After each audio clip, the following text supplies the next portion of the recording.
हमारे साथ इस वक्त मौजूद हैं भाजपा के राष्ट्रीय एसटी मोर्चा के अध्यक्ष मन्नालाल रावत जी, जो उदयपुर से सांसद भी हैं, जो हाल में नवनियुक्त एसटी मोर्चा राष्ट्रीय अध्यक्ष बने। सबसे पहले आपको बधाई।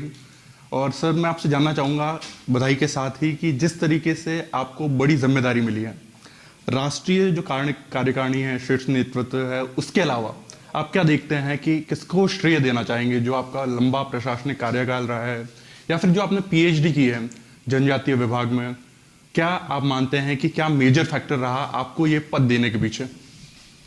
बंधु, इस प्रश्न का जवाब तो हमारे राष्ट्रीय नेतृत्व ही दे पाएगा, लेकिन मुझे ऐसा ध्यान में आता है कुछ विषय कि ये भारतीय जनता पार्टी में ही संभव है कि साधारण से कार्यकर्ता को बड़ी भूमिका मिलती है।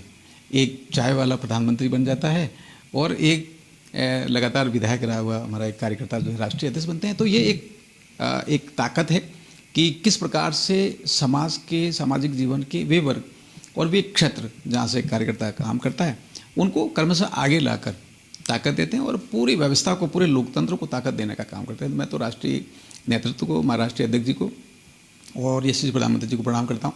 हाँ, ये महत्वपूर्ण है कि ये जो टीम बनी है, ये भाजपा की टीम दिखती है, लेकिन ये टीम इंडिया है और विकसित भारत 2047 का जो पूरा समग्र सपना है नरेंद्र मोदी साहब का, उस बात को लेकर आगे बढ़ेंगे।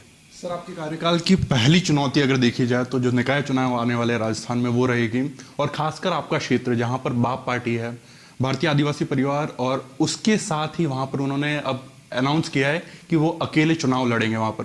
आप कैसे देखते हैं? और बहुत सारे मुद्दे भी हैं, चाहे धर्मांतरण हो या आदिवासियों की जो शिक्षा है, उसको लेकर लगातार सवाल खड़े हो रहे हैं। क्या सोल्यूशन निकलेगा? राजनीतिक रचनाएं, राजनीतिक यात्रा आगे बढ़ेगी।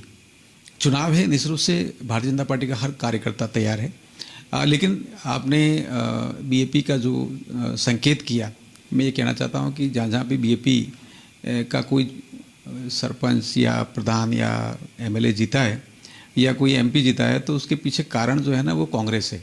और कांग्रेस की जो हालत ख़राब हुई है कि वो नंबर 3 पे, नंबर 4 पे गई है, तो कांग्रेस इस पर मंथन करना चाहिए उनको। भारतीय जनता पार्टी की जो ताकत है वो बनी हुई है। उपचुनाव का मैं आपको सलोम्बर का उदाहरण दूं कि कॉमन इलेक्शन में हम लोग करीब 83,000 वोट ले रहे थे, लेकिन जब बाई इलेक्शन हुआ तो हम 84,000 से ज़्यादा वोट ले रहे हैं। तो हमारी ताकत बढ़ी हुई है और बाकी जगह पर जहाँ पर भी है वो चीज़ें जो राजनीतिक रचना के रूप में हमारा पूरा धरातल पर कार्यकर्ता, पूरा देवतुल्य कार्यकर्ता बंधु जो है ना, बहुत मजबूती के साथ में काम कर रहा है। हाँ, ज़्यादा मुद्दों की बात है तो देश में नरेंद्र मोदी साहब के नेतृत्व में सेचुरेशन का अप्रोच लेकर जनजाति क्षेत्र में काम चल रहा है। धरती आबा जनजाति उन्नत ग्राम अभियान हो, चाहे प्रधानमंत्री जनधन योजना हो और बाकी भी योजना हो, वे सारी, विरासत भी, विकास भी, इसको भी जब देखते हैं तो 10 राष्ट्रीय संग्रहालय बन रहे हैं और सेंट्रल यूनिवर्सिटी बनी है। एकलव्य मॉडल रेजिडेंशियल स्कूल 728 के पार होने जा रहे हैं। ये सारी जो विषय हैं, चाहे खेती हो, चाहे पानी हो, चाहे स्वास्थ्य हो, शिक्षा हो, हर विषय पर काम चल रहा है। और इंफ्रास्ट्रक्चर के मामले में जो धरती आबा उन्नत ग्राम अभियान है, उस पर बहुत तेज़ी से काम चल रहा है और एक टारगेट बेस्ड रखा है कि हाँ 79,000 करोड़ रुपए हम देते हैं भारत सरकार की तरफ से और 63,000 विलेजेस में परिवर्तन लाना है। मुझे लगता है ये रिफॉर्म एक्सप्रेस तेजी से जनजाति के क्षेत्र में चल रही है। कुछ विषय, बड़े विषय ध्यान में आते हैं, पलायन है, युवाओं को कौशल विकास के माध्यम से रोजगार के बड़े अभियान के साथ में जोड़ना, ये ध्यान में आता है। इसमें कुछ काम करने की गुंजाइश ज़्यादा है। भाई साहब, जिस तरीके से भी हाल में विश्व आदिवासी दिवस जो था वो निकला था, उसके बाद जिस तरीके से बधाइयाँ नहीं आई, बीजेपी की जो नेता हैं उसको लेकर राजकुमार रौत जो है बाप के, उन्होंने तमाम आरोप लगाए। कैसे देखते हैं आप और क्या सफाई देना चाहेंगे इस पर? उनको एक बार ये जरूर पूछना कि संविधान जब बन रहा था तब एक धर्मांतरित व्यक्ति था जिसका नाम था जयपाल सिंह मुंडा। जयपाल सिंह मुंडा ने क्या प्रश्न रखे और क्या प्रश्न रखे, बाबा साहेब अम्बेडकर ने क्या जवाब दिए। और बाबा साहेब अम्बेडकर के साथ ही साथ, क्योंकि जो संविधान निर्मात्री समिति थी वो उस समय संसद का काम कर रही थी, संसद के रूप में काम कर रही थी, जो मत आया है तो हमारे पूरे लोकतांत्रिक इस प्रणाली में अनुसूचित जनजाति शब्द आया और उसका निर्धारण हुआ। उसके भी अपने बहुत बड़े संदर्भ हैं। उस संदर्भ के साथ ही साथ 2007 में जब कांग्रेस की सरकार केंद्र में थी, तब अजय मल्होत्रा जी यूएन में गए और यूएन में जो भारत का परमानेंट मिशन है उसके मेंबर के रूप में एक कन्वेंशन 169 पर जब साइन किए तो उन्हें संदर्भ दिए थे। वो संदर्भ ये दिए थे कि हाँ, हम साइन करते हैं और साइन करने के साथ ही हम ये संदेश देते हैं कि दुनिया में जहाँ जहाँ भी आज भी औपनिवेशिक व्यवस्थाएं हैं, राष्ट्र हैं, और वहाँ पर जो इंडिजीनियस पीपल है, वहाँ का मूल निवासी है, उसके समर्थन में हम लोग साइन करते हैं, और ये साइन और उनके राइट्स मिलने चाहिए। मुझे लगता है ये सारे संदर्भ याद रखने चाहिए, और इस संदर्भों के साथ ही हम लोग एक लोकतंत्र के रूप में, और जो हमारी संवैधानिक प्रणाली है उसके रूप में, और साथ ही साथ हम बहुत तेज़ी से बदलाव करने वाली और बहुत तेज़ी से काम करने वाली अर्थव्यवस्था के रूप में आगे बढ़ते हैं। ये संदर्भ जरूर ध्यान रखना चाहिए, ऐसा मुझे आग्रह करना है। सर, जो 9 अगस्त है, क्या बीजेपी एक्सेप्ट करती है वर्ल्ड ट्राइबल डे के तौर पे? देखिए, जब देश ने 169 जो कन्वेंशन है यूएन का, उस पर साइन जो किए हैं, अजय मल्होत्रा जी की साइन है, उसके डॉक्यूमेंट है, मैं आपको शेयर कर देता हूँ। उसके जो संदर्भ हैं, उसमें जो कंडीशंस है, उसमें जो बाबा साहब अम्बेडकर का विचार है, उस रूप में भारतीय जनता पार्टी और ये देश सब लोग स्वीकार करते हैं कि हाँ, जहाँ भी आज औपनिवेशिक सत्ताएं हैं और वहाँ के मूल निवासी को अधिकार नहीं मिल रहे, वो मिलने चाहिए। उसमें लिखा हुआ है एक से लगा के लास्ट तक। भारतीय संदर्भ की जहाँ तक बात है, तो संविधान ने जो दिया वो तो 1949 में 26 नवंबर 1949 को संविधान लागू हुआ, तब दे दिया, और ये कन्वेंशन 2007 में आया। तो उसके सारे संदर्भ में, संदर्भ को हमें अध्ययन करना चाहिए। प्रश्न ये है कि वो संदर्भ क्या थे, प्रश्न ये है कि अजय मल्होत्रा ने साइन किए थे वो क्या थे, प्रश्न ये है कि कांग्रेस की सरकार थी और कांग्रेस की सरकार ने क्या मत रखा था। आखिरकार ये जो आप जिनका संदर्भ लेकर प्रश्न पूछ रहे हैं, वो कांग्रेस के तो साथी हैं।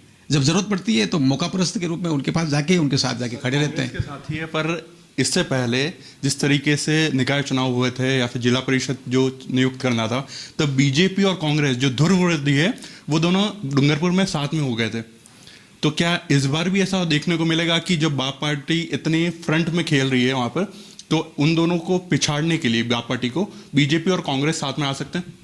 मैं आपको बंगाल ले चलता हूँ। चुनाव जब होता है तो कैसे होता है। वेस्ट बंगाल का चुनाव हम सभी ने देखा, ऐतिहासिक जनादेश भारतीय जनता पार्टी को मिला, और वहाँ भारतीय जनता पार्टी सरकार बनाई। किस लिए बनाई? व्यवस्था परिवर्तन के लिए बनाई, सेवा के लिए बनाई, और जो जीवन मूल्य हैं, भारतीय जीवन मूल्य, वो रहने चाहिए। और बाकी सारे जो विदेशी तत्व, अवैध घुसपैठिए, ये सारे पीछे आए, आप सभी जानते हैं, और हम सभी जानते हैं। यहाँ बैठे बैठे हम विचार करते जैसे हम खुद चुनाव लड़ रहे थे, ऐसा लग रहा था। उस चुनाव में एक ऐतिहासिक तथ्य है, उसकी तरफ शायद हम किसी का ध्यान नहीं गया। वो ये था कि वहाँ अनुसूचित जनजाति की 16 सीटें विधानसभा के लिए रिजर्व हैं, और मज़ेदार बात है, 16 सीटों पर चुनाव हुआ, रिजल्ट आया, और 16 का 16 सीटें भारतीय जनता पार्टी ने जीती हैं। तो आप कोई एक उदाहरण से हम पूरे देश का व्यवस्था को नहीं समझ सकते। हमें पूरी चीज़ों पर क्या चल रहा है उनको सबको सोचना पड़ेगा। लोकल फैक्टर भी होते हैं, बड़ा बदलाव भी होता है, बड़ा बदलाव हमने देखा है। 2000 अभी भी है। आप देखिए, जिन सीटों की बात कर रहे हैं, तो उनमें भारतीय जनता पार्टी के सांसद भी रहे हैं, एमएलए भी रहे हैं, मंत्री भी रहे हैं। ऐसे कौन सी सीट है जिसको भारतीय जनता पार्टी नहीं जीता है? कुशलगढ़ जीता है, 84 जीता है, डूंगरपुर जीता है। ये तो वो सीटें हैं जो बहुत क्रिटिकल मानी जाती है। मामा बालेश्वर दयाल जी का प्रभाव भी माना जाता है। दूसरे भी कारण है। डूंगरपुर तो वो सीट है जहाँ से हरदीप जोशी पहली बार एमएलए बने थे 1952 के चुनाव में। तो वो सारी चीज़ें हैं। भारतीय जनता पार्टी सब जगह से जीता है। अब उसमें आज का परिणाम क्या है, कल क्या, ये सामयिक विषय भी हैं, लेकिन सामयिक विषयों के आधार पर पूरा निष्कर्ष नहीं निकलता। पूरा स्पेक्ट्रम में हमें देखना पड़ेगा। तो मैंने आपको वेस्ट बंगाल भी दिखाया, और मैंने आपको ये भी कहा कि ये सारी चीज़ें हैं। धन्यवाद आपका। ये थे मन्नालाल रावत जी, जिनको हाल में एसटी मोर्चा का राष्ट्रीय अध्यक्ष बनाया है, और इन्होंने तमाम दावे किए हैं। निकाय चुनाव उनके लिए एक बड़ी चुनौती होगी। कैमरा पर्सन कमलेश भाटी के साथ भारत एक्सप्रेस के लिए नतांश पटेल।